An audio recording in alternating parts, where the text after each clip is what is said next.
What is up, ladies and gentlemen? CJ the Cheese DJ here, and we are back with another Dino build, and today we are taking a look at none other than the Ravager. Now, this guy is one of the best starter mounts you can get in Aberration, if not the best starter mount you can get in Aberration. These guys have a large amount of abilities that you wouldn't expect, and they are rather hardy, and they can be a huge pain in the butt when you find them in the wild and you're first starting on Aberration. So we'll quickly go over their abilities. These guys are very similar to the Direwolves in that one of them becomes the Alpha and they get a pack boost. However, with the Ravagers, they don't get any extra bonus from doing the Howl. You can see there we did a Howl attack. No bonus was given to any of us, but the rest of them did follow.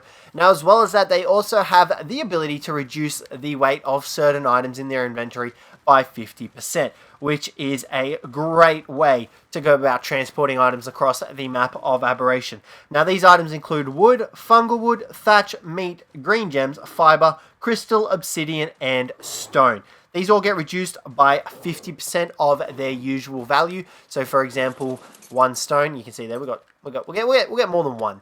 There we go. So you can see there all that stuff there. It weighs 2 and 1 in our inventory. Once we put it over to the Ravager, it should be 1 and 0.5, which is correct. So you can see that he does have the ability to reduce the amount of weighted items in his inventory. Now, as well as that, these guys also have 2 attacks. A bite attack there, which you can see there, which actually gives him the ability to harvest hide and chitin. And then he actually has a paw attack swipe, which pretty much allows him to gather meat and everything else. Alrighty, so now that we've gone over their basic abilities, let's get into some builds for them. I don't know where the rest of our pack has gone. Oh, one ability that we are forgetting as well is the ability for it to climb up zip lines, which are exclusive to Aberration, and obviously the other islands if you do have the zip line engram loaned. So let's get further into the video and figure out some builds for these guys. Now, this first build that we are going to go over is the transporting / scouting build. Really, it's really more of a scouting build, to be honest. So with this build, you don't actually need to worry about pumping up weight too much. Most of the time, these Ravagers have plenty of weight on them as it is. So for this build, you really just want to pump up some stamina and some movement speed. They already have a decent amount of health and melee damage as well, so you don't really need to worry about that too much. Only thing you will probably need to worry about in the Aberration servers are Carcanosses, which can grab you off your Ravagers, and other Ravagers, which can obviously shred you apart. However, by pumping up the movement speed and the stamina, you're pretty much guaranteed to get away from these guys, because look how freaking fast these guys can go. These guys can go really fast while pumping up their movement speed and stamina, because it technically allows them to run forever. So you don't need to worry about any of that. But you can see here, this guy's movement speed is very high. Now, in terms of Aberration, obviously this isn't the fastest creature on Aberration, but it'll definitely give them a run for their money. And I would definitely recommend using this build if you just want to really navigate the terrain of Aberration and, you know, just find your way around it. Because these guys can climb up vines as well throughout Aberration, which definitely helps. And if you come up against any kind of resistance, well, they'll easily be able to take care of themselves. You can see here this guy is dealing 65 damage without the alpha buff, which is still a ton of damage and is easily capable of felling things throughout the wild. Like I said, the only real things you'll obviously need to watch out for are the Carcanosses, obviously the Nameless and Reaper Queens. I wouldn't recommend taking on a Reaper Queen with a Ravager, but yeah, that's all there really is for this build, just stamina and movement speed. Now, this next build is the Hunter build. So this is pretty much you just going on an absolute rampage and shredding anything and everything in your path. Now, do take into mind that when you are in a pack with more Ravagers, you will gain more damage. However, this build solely relies on you running around with one Ravager. For this build, you want to pump up a bit of health, and these guys will easily be able to go toe-to-toe with Spinos and pretty much anything else you find throughout Aberration. You want to pump up a bit of health, 5k if you want. You can take it up a little bit more, take it up to 7k if you so choose to, and then you just want to dump the rest of these points straight up into melee damage. You can choose to put a few points into stamina if you feel like the stamina is not enough, but then you just want to dump everything into melee damage, and you'll see. We were hitting 65 with our other Ravager, we are now hitting 105. In terms of, well, that's really not a lot of damage. CJ, what are you doing with yourself? You really need to fix yourself.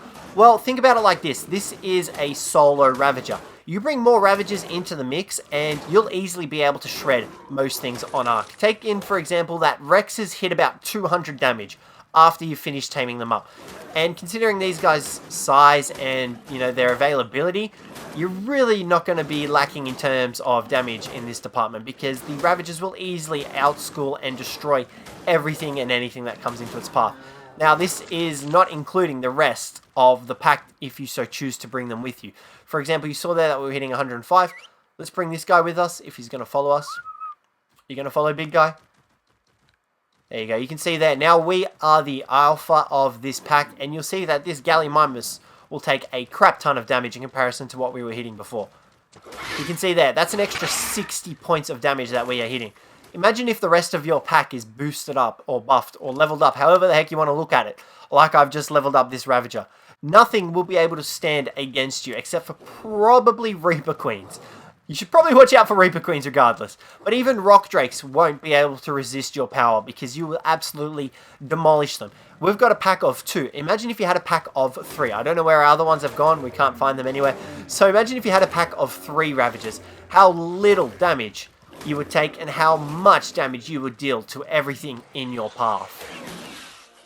Now guys, when I do these videos, I don't really have much else to work with other than the dino stats, so you're probably noticing that a lot of the same builds are across many of the dinosaurs. Well, that's because a lot of the other dinosaurs don't really have anything that differentiates them from other stuff. You know, you've got the Therizinosaurus, which, you know, had a few extra gathering levels that you could implement, but other than that, most of the dinos don't really have any other unique abilities. So I apologize if these videos seem like they're a bit repetitive, but I'm just doing the best with what I've got. So let's move on to the final build. Now, this final build is going to be your all-purpose build. This guy will fulfill everything and anything that you need. So first off, you want to distribute the points evenly throughout his stats. So you want to get at least 5k health. I've noticed tends to help. Then you want to pump up your stamina to at least 2.5, 3k, so you don't have to worry about stamina and depleting when you're running around and everything. Now, weight as well, you want to bump up a little bit. You know, I'd probably take it up to at least 1500, just in case. You know, you could easily live off the back of this guy. Then you want to pump up a bit into melee damage. I like to take it up to at least 300. Now, these last 10 points, or however many points you have left, are entirely up to you and how you want to spend them. You can either dump them into movement speed, dump them into health, stamina, weight, melee damage, whatever you want. I personally would dump them into movement speed because, well, I like my dinos being a little bit faster than what they already are, because I just notice it tends to help getting away from prey and just catching up to prey and everything like that. So it tends to help for me. So this build essentially allows you to run around gathering whatever resources you want on the back of your Ravager. Oh, you can also use weapons on their back, I forgot to mention, which doesn't allow you to harvest. It does actually allow you to harvest if you get close enough. So you can see that we are harvesting up a bunch of wood on the back of our Ravager with our hatchet out. So you can utilize this to gather resources if you are scared of getting off your Ravager and you want to actually get resources, and there's dangerous stuff in the area, you don't feel like you can take it on, well, just do it like this. Now, if you do feel like you can take it on, well, then this Ravager is built to do so. This guy is evenly distributed in stats, so he can easily contend with things located on and around the map. Now, like I said, this is just a great way for getting around, getting all the resources that you need, dealing with any insecurities, I guess you could say, that come your way, such as other enemy dinos, Megalosauruses. You know, definitely keep an eye for Megalosauruses. You don't want to engage those guys because they will just grab you and kill your Ravager.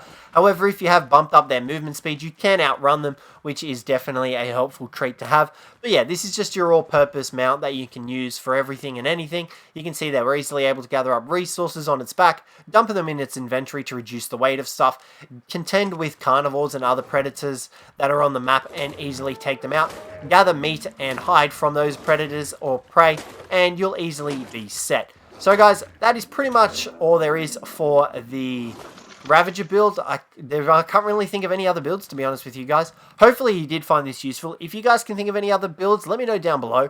Any other Ravager builds even, let me know. But yeah guys, thanks very much for watching, and I hope to catch you in the next one.